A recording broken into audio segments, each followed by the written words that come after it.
तो रेलवे की एएलपी और टेक्नीशियन सीरीज का ये 12वां वीडियो है। एनटीपीसी टेक्नीशियन और जो भी एएलपी का फॉर्म भरे हैं उसके लिए जीएस का ये 12वां वीडियो है। इसमें जीके और जीएस के क्वेश्चन मिले हुए रहते हैं। जो भी बाकी के क्वेश्चन, ये हमारा 12वां है तो बाकी के 11 वीडियो भी अपलोड किए हुए हैं। तो जिन्होंने अभी बाकी के 11 वीडियो अभी तक नहीं देखे हैं, डायरेक्ट 12वें वीडियो पे आए हैं, तो बाकी के 12 वीडियो आप जाके चैनल पे जाके देख लेंगे। ठीक है, अब 12वां वीडियो शुरू करते हैं। बारी बारी से हम सभी क्वेश्चन देखेंगे। लगभग इसमें लगभग 100 क्वेश्चन है। ठीक है, तो वीडियो थोड़ा लंबा होगा। जो भी आप पूरे वीडियो में बने रहेंगे तो पूरा नॉलेज आपको मिल जाएगा। तो कॉपी के साथ बैठिएगा ताकि जो भी आपको इम्पोर्टेंट लगेगा, क्वेश्चन लगभग सभी इम्पोर्टेंट है, तो आप उसको लिखते भी जाएंगे। ठीक है, तब अगला क्वेश्चन देखते हैं। फर्स्ट क्वेश्चन क्या आता है। ठीक, तो पहला क्वेश्चन क्या है हमारा, कहता सिंधु सभ्यता की ईंट का अलंकरण किस स्थान पर मिला था। सिंधु सभ्यता का जो ईंट था उसका अलंकरण किस स्थान पर मिला था। ये मिला था कालीबंगा में। कहा मिला था? कालीबंगा में मिला था। अगला क्वेश्चन देखते हैं, दूसरा नंबर। सिंधु सभ्यता के बृहत स्नानागार पाया जाता है कहाँ पे। सिंधु सभ्यता में बृहत स्नानागार मोहनजोदड़ो में पाया गया था। बृहत स्नानागार कहाँ पे? मोहनजोदड़ो में पाया गया था। मोहनजोदड़ो का स्थानीय नाम क्या था? ये तो मृतकों का टीला था। मोहनजोदड़ो का स्थानीय नाम क्या था? मृतकों का टीला। किसी पशु के अवशेष सिंधु घाटी सभ्यता में प्राप्त नहीं हुए थे। किस पशु का अवशेष नहीं मिला था? तो शेर का अवशेष सिंधु घाटी में नहीं मिला था। गाय का भी अवशेष मिला था, घोड़े का भी मिला था और हाथी का भी अवशेष सिंधु घाटी सभ्यता में मिला था। ठीक है, क्वेश्चन नंबर 5 क्या था, गायत्री मंत्र किसकी रचना किसने की थी। गायत्री मंत्र की रचना किसने की थी? तो गायत्री मंत्र की रचना श्री विश्वामित्र ने की थी। क्वेश्चन नंबर 6 देखते हैं, ऋग्वेद के कितने सूक्त हैं। ऋग्वेद में कितने सूक्त हैं? तो इसका हो जाएगा सी नंबर 1028 सूत्र है, मतलब 1028 सूक्त है। गृहपति का अर्थ क्या है? धनी किसान।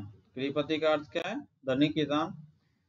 त्रिपिक धर्म ग्रंथ है किसका? त्रिपिक धर्म ग्रंथ किसका? बौद्ध का है। ठीक है, अगला क्वेश्चन देखते हैं, किस शासक ने बौद्ध के लिए विख्यात विक्रमशिला विश्वविद्यालय की स्थापना की थी। विक्रमशिला विश्वविद्यालय की स्थापना किसने करवाई थी?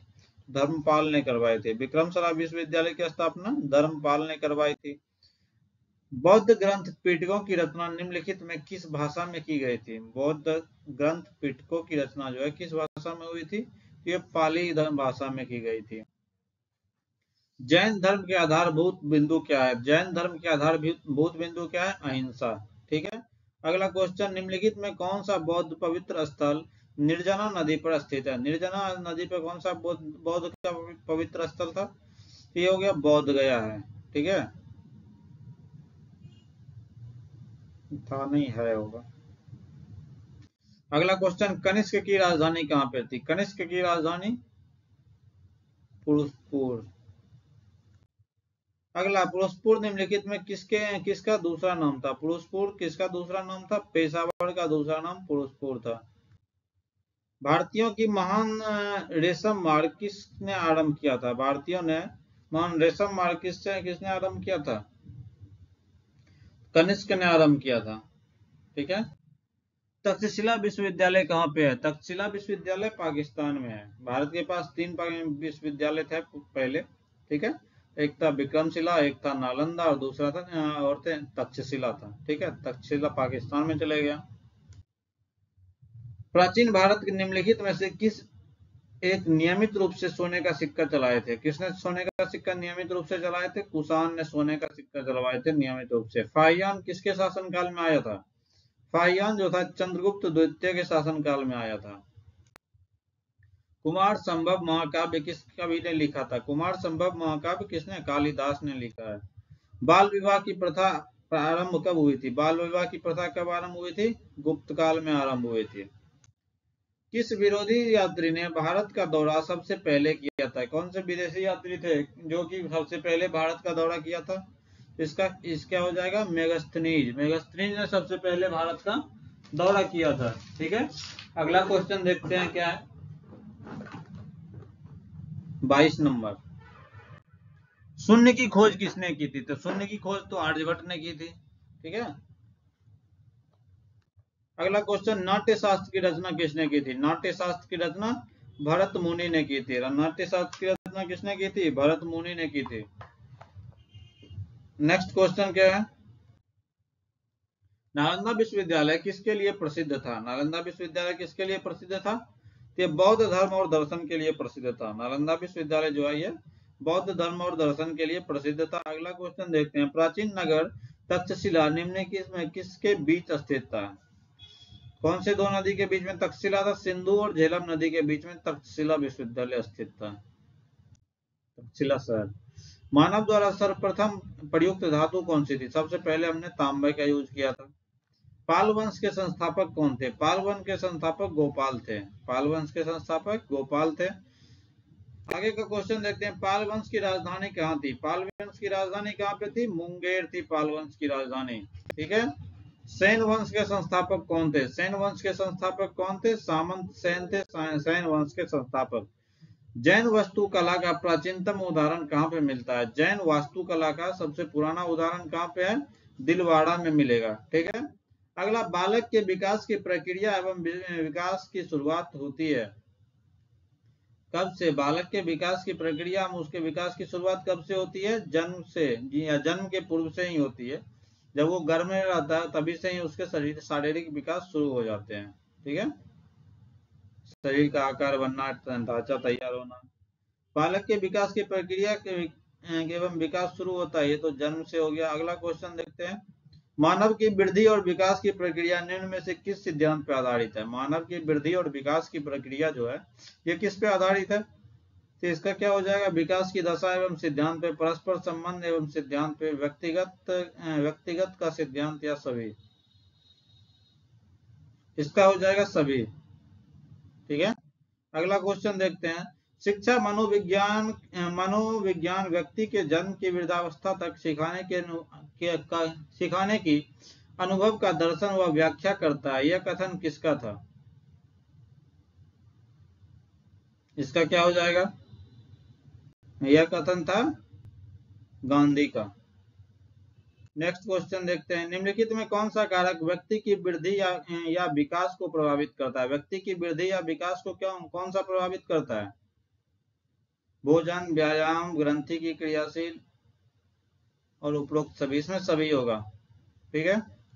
अगला क्वेश्चन देखते हैं। एज ऑफ प्यूबर्टी किसे कहते हैं? एज ऑफ प्यूबर्टी किसे कहते हैं? इसमें पूर्ण किशोरावस्था, किशोरावस्था या फिर बाल्यावस्था, क्या होगा? जल्दी आंसर दीजिए।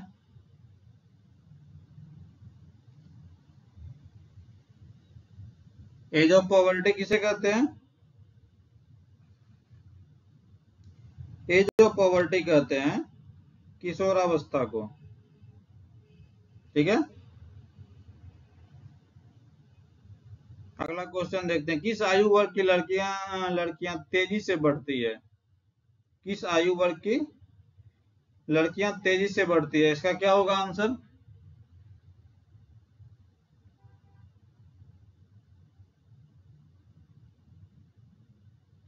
जल्दी से आंसर दे दीजिए।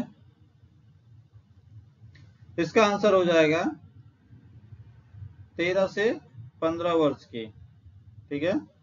Next question. किशोरावस्था में किस किशोरों में कौन से गुण पाए जाते हैं? बीज पूजा की भावना, विपरीत लिंग के प्रति लगाव, कल्पना की प्रधानता, उपरोक्त सभी।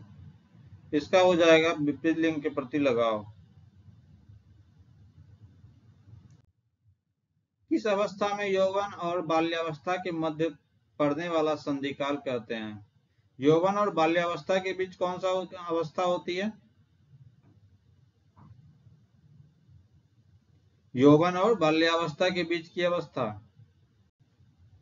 According to notes for special education. बाल्यावस्था, शैशवावस्था, किशोरावस्था या प्रौढ़ावस्था? इसमें हो जाएगा किशोरावस्था। ठीक है। अगला क्वेश्चन देखते हैं 40 नंबर। कन्नौज एक जिला है जहां समस्त भारत में इत्र के लिए प्रसिद्ध है। यह जिला किस राज्य का भाग है? कन्नौज तो उत्तर प्रदेश में पाया जाता है, उत्तर प्रदेश का एक जिला है। अलीगढ़ किसके द्वारा अलीगढ़ आंदोलन किसके द्वारा शुरू किया था? सैयद अहमद खान पाकिस्तान की मांग के लिए स्टार्ट हुए थे।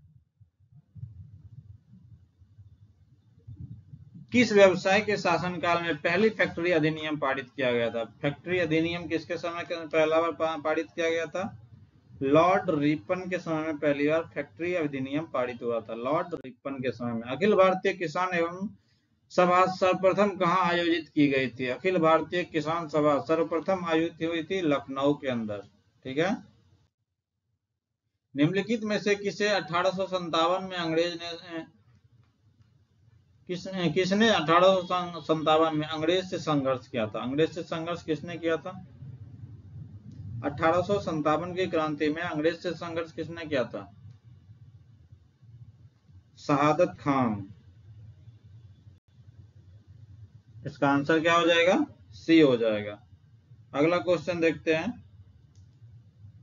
आगे।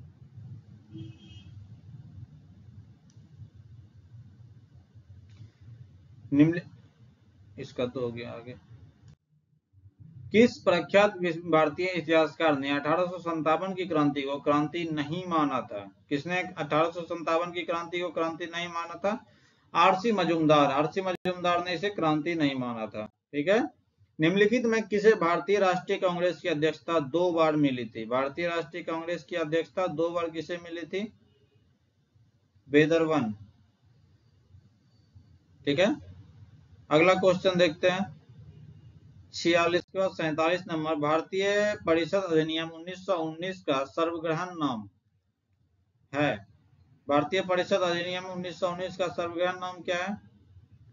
इसको मॉर्ले मिंटो सुधार के नाम से कहा जाता है। ठीक है। मॉर्ले मिंटो सुधार के नाम से। मॉर्ले मिंटो रिफॉर्म को किस वर्ष में प्रयुक्त किया गया था? किस वर्ष में? 1909 ईस्वी में से प्रयुक्त किया गया था, प्रस्तुत किया गया था। 1904 में क्रांतिकारी संगठन अभिनव भारत संगठित किया गया था। कहाँ पे? ये से अभिनव भारत संगठन जो था ये महाराष्ट्र में संगठित हुआ था। मुजफ्फरपुर में किंग्स फोर्ट की हत्या का प्रयास कब हुआ था? तो मुजफ्फरपुर में किंग्स फोर्ट की हत्या का प्रयास 1909 में हुआ था। ठीक है। इसके ऊपर बम चलाया गया था। ठीक है। अधिक 1908 में हुआ था, बम फेंका गया था, लेकिन वो मरे नहीं थे। बग्घी में जा रहे थे, उस पे खुदीराम बोस और उसके दोस्त मिलकर उस पे बम फेंके थे।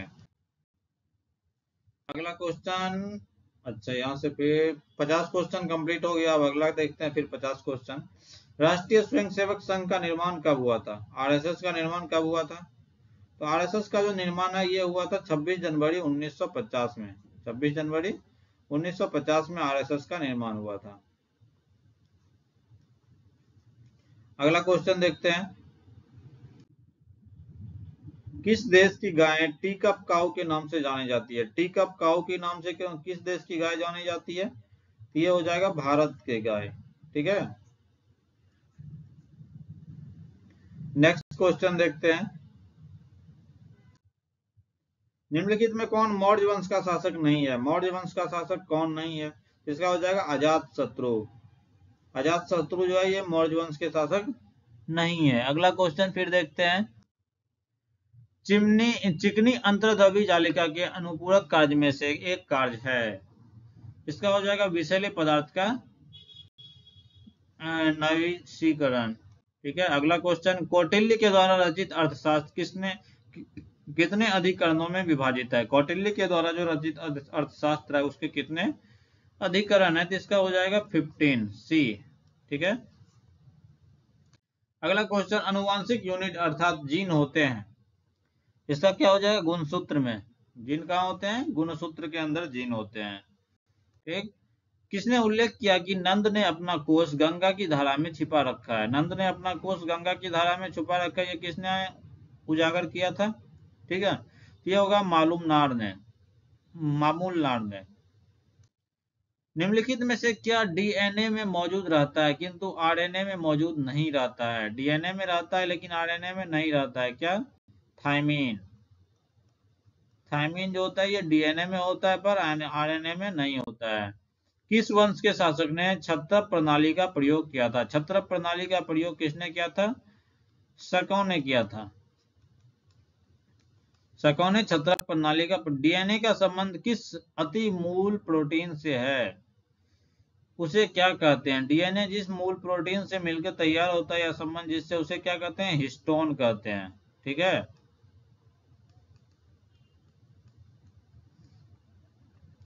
अगला क्वेश्चन देखते हैं, नंद वंश के पश्चात मगध पर किस राजवंश ने शासन किया? नंद वंश के बाद मौर्य ने शासन किया था। नंद वंश के बाद मौर्य का शासन रहा था। दूध का दही के रूप में जमने का कारण क्या है? तो लैक्टोबैसिलस। क्या होता है? लैक्टोबैसिलस होता है, जिसके कारण वो दूध दही में बदल जाता है। अगला क्वेश्चन देखते हैं, निम्नलिखित में वो व्यक्ति कौन है जिसका नाम देवाय प्रियदर्शी भी था? देवाय प्रियदर्शी किसका नाम था? मौर्य सम्राट अशोक का नाम था। ठीक है। अशोक का नाम देवाय प्रियदर्शी भी था।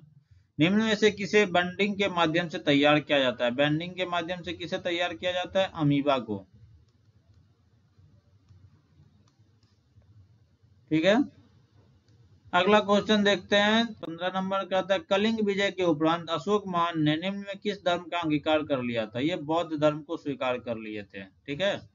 कौन से धर्म को? बौद्ध धर्म को स्वीकार कर लिए थे। भारतीय जनता पार्टी की स्थापना कब हुई थी? भारतीय जनता पार्टी की स्थापना 6 अप्रैल 1980 को हुई थी। 6 अप्रैल 1980 को।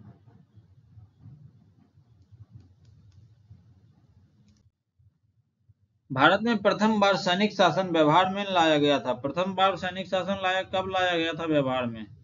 ग्रीक के द्वारा। ठीक है। उसके बाद कभी नहीं आया। विश्व की दूध की रानी किस नस्ल की बकरी को कहा जाता है? दूध की रानी सानेन। इसका आंसर क्या हो जाएगा? सानेन नस्ल की बकरी को दूध की। निम्नलिखित कांग्रेसी नेताओं में से किसको भारत का महान वृद्ध व्यक्ति कहा जाता है? भारत का महान वृद्ध व्यक्ति मदन मोहन मालवीय को कहा गया, दादा भाई नौरोजी को कहा गया था। दादा भाई नौरोजी को कहा गया था। सी नंबर होगा। अगला क्वेश्चन देखते हैं, मोहेर नामक ऊन अंगोरा नामक नस्ल से प्राप्त किया जाता है। यह किस नस्ल की है? अंगोरा नामक बकरी होती है। ठीक है। किसकी नस्ल है? बकरी की। बकरी की नस्ल है। कौन सी नस्ल है? अंगोरा। ठीक है। अगला क्वेश्चन, भारतीय विश्वविद्यालय अधिनियम 1904 किस वायसराय के काल में पारित किया गया था? तो लॉर्ड रिपन के समय में ये 1904 लॉर्ड रिपन के समय में यह पारित किया गया था अधिनियम। निम्नलिखित में कौन विदेशी भेड़ की नस्ल नहीं है? हिसारडेल। हिसारडेल जो है विदेशी भेड़ की नस्ल नहीं है, ये हमारे देश की है। अगला क्वेश्चन देखते हैं, कौन सा प्रथम भारतीय था जो ब्रिटिश संसद के लिए निर्वाचित हुआ था? ये होगा दादा भाई नौरोजी। दादा भाई नौरोजी ब्रिटिश संसद में भी चुनाव जीते थे। निम्न में से कौन से कोशिकाओं के आत्मघाती बैग कहा जाता है? लाइसोसोम को आत्महत्या की थैली कहा जाता है। ठीक है। लाइसोसोम को कोशिका के आत्महत्या की थैली कहा जाता है। स्वराज मेरा जन्मसिद्ध अधिकार है और उसे मैं लेकर रहूंगा, यह किसने कहा था? ये कहा था बाल गंगाधर तिलक ने। बाल गंगाधर तिलक ने कहा था कि ये स्वराज मेरा जन्मसिद्ध अधिकार है। भेड़ के ऊन उतारने की सबसे उपयुक्त मौसम कौन सा मौसम सबसे उपयुक्त होता है? तो सर्दी के जस्ट बाद का मौसम। ठीक है। सर्दी के बाद का जो मौसम होता है, मतलब मार्च अप्रैल। ठीक है। भारत में गरम दलीय आंदोलन का पिता किसे कहा जाता है? गरम दलीय आंदोलन के पिता किसे माना जाता है? गरम दलीय आंदोलन जो था बाल गंगाधर तिलक या फिर तिलक। ठीक है। लोकसभा का उम्मीदवार होने के लिए अल्पतम उम्र क्या है? कम से कम कितना एज होना चाहिए आपकी? ये 25 साल होना चाहिए लोकसभा के उम्मीदवार बनने के लिए। गदर पार्टी के एक प्रमुख नेता कौन थे? गदर पार्टी के प्रमुख नेता ये थे बिपिन चंद्रपाल। नहीं, हरदयाल।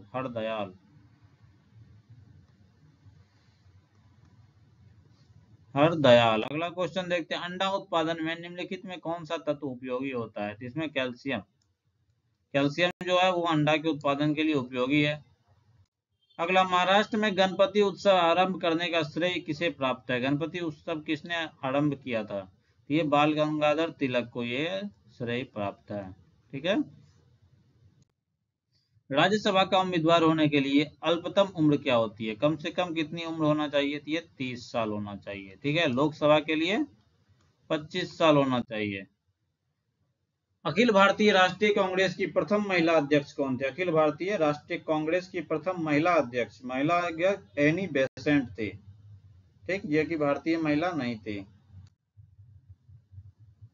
निम्नलिखित प्राणी में से कौन सा अपने शरीर में जल का संग्रह कर लेता है? जल का संग्रह कौन करता है? ऊंट करता है। ठीक है। अगला, 1857 के विद्रोह में नेतृत्व बिहार का किसने किया था? बिहार का नेतृत्व बाबू कुंवर सिंह किए थे। ठीक है।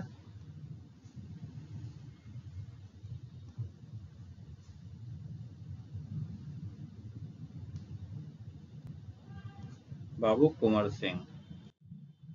निम्न में से किसकी उपस्थिति के कारण देसी घी में एक विशेष प्रकार की सुगंध पाई जाती है? तो डाएसिटल के कारण जो होता है उसमें एक विशेष प्रकार की सुगंध पाई जाती है। अगला क्वेश्चन देखते हैं। वर्ष के विद्रोह के निम्न नेताओं में से किसने सबसे पहले अपना बलिदान दिया था? सबसे पहले 1857 होगा। 1857 के विद्रोह के निम्न नेताओं में से सबसे पहला विद्रोह किसने बलिदान दिया था? मंगल पांडे ने दिया था। अगला क्वेश्चन देखते हैं। निम्न में से कौन सिंह रोधन विधि नहीं है? सिंह रोधन विधि कौन नहीं है? कॉस्टेट द्वारा आड़ी के सिंह रोधन का मतलब होता है कि गाय या भैंस का जो सिंग होता है, ठीक है, गाय या भैंस के का जो सिंग होता है उसको खत्म कर देना। ठीक है। अभी के समय जो है आप देखते होंगे, क्या कहते हैं, जो गाय सब पालते हैं, ठीक है, गाय सब जो पालते हैं उसको देखेंगे कि अब नई नस्ल की जो गाय आती है उसे सिंग नहीं रहता है। ठीक है। तो सिंग की रोधन विधि मतलब सिंग रोधन मतलब सिंग नहीं आने देना। सिंग को बचपन में ही उसके सिंग को खत्म कर दिया जाता है कि वो सिंग बड़ा नहीं हो। तो इसमें कास्टिंग छड़ के द्वारा भी किया, कास्टिक छड़ के द्वारा किया जाता है, डीहार्नर के द्वारा भी किया जाता है, आड़ी के द्वारा उसको काट के किया जाता है। ठीक है। डीहार्नर में क्या करते हैं, एक टेबलेट लेके उसके ऊपर खींच देते हैं ताकि वो सिंग जो है बाद में वो ऊपर से खत्म हो जाता है। कॉस्टिक छड़ में छड़ को गर्म करके उससे सटा दिया जाता है। ये भी नहीं होगा, इसका आंसर होगा सी। ठीक है, कॉस्टेटर द्वारा। निम्नलिखित विद्रोह में नेतृत्व बिहार का नेतृत्व किसने किया था? ये तो सी होगा, बाबू कुंवर सिंह। ठीक है। अगला क्वेश्चन, केंद्रीय बकरी अनुसंधान संस्थान कहाँ पे? बकरी का अनुसंधान संस्थान मखदुम में है। अगला क्वेश्चन देखते हैं। भारतीय राष्ट्रीय कांग्रेस के प्रथम मुस्लिम प्रेसिडेंट कौन थे? प्रथम मुस्लिम प्रेसिडेंट बदरुद्दीन तैयब थे, प्रथम मुस्लिम प्रेसिडेंट थे। ठीक है। अगला क्वेश्चन देखते हैं। केंद्रीय भेड़ एवं ऊन अनुसंधान कहाँ पे है? ये हो जाएगा अंबिका नगर। भेड़ एवं ऊन अनुसंधान केंद्र अंबिका नगर में है। ठीक है। अगला क्वेश्चन देखते हैं। 43 नंबर, निष्क्रिय विरोध के सिद्धांत का प्रतिपादन किसने किया था? निष्क्रिय विरोध का सिद्धांत का प्रतिपादन अरविंद घोष ने किया था। अरविंद घोष ने इसका किया था। ठीक है। अगला क्वेश्चन, जीवाणु को नष्ट करने के लिए निम्नलिखित में से किस गैस का प्रयोग किया जाता है? क्लोरीन गैस का प्रयोग किया जाता है। ठीक है। महाराष्ट्र में गणपति उत्सव आरंभ करने का श्रेय किसे जाता है? ये अभी तुरंत कुछ देर पहले बनाए थे बाल गंगाधर तिलक या फिर तिलक को जाता है। ठीक। नेक्स्ट क्वेश्चन देखते हैं। मादा पशु से बच्चे पैदा होते समय कौन सा हार्मोन अधिक सक्रिय रहता है? बच्चे पे पैदा होते समय कौन सा हार्मोन? ऑक्सीटोसिन। ठीक है।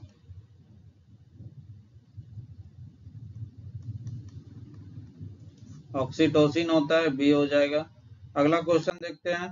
1916 में मद्रास में होम रूल मूवमेंट का प्रवर्तक कौन थे? होम रूल मूवमेंट किसके द्वारा प्रवर्तित करवाया गया था? ये था एनी बेसेंट। ठीक है। जंतु में होने वाली फुट एवं माउथ रोग किसके कारण उत्पन्न होता है? फुट और माउथ रोग विषाणु के कारण उत्पन्न होता है। ठीक है। जिसको हम खुरपका और मुंहपका बोलते हैं, जंतुओं में होती है। निम्नलिखित में कौन से ऐसे क्रांतिकारी थे जो बाद में एक योगी और दार्शनिक बन गए? योगी और दार्शनिक बन गए कौन थे? अरविंदो घोष थे। ठीक है,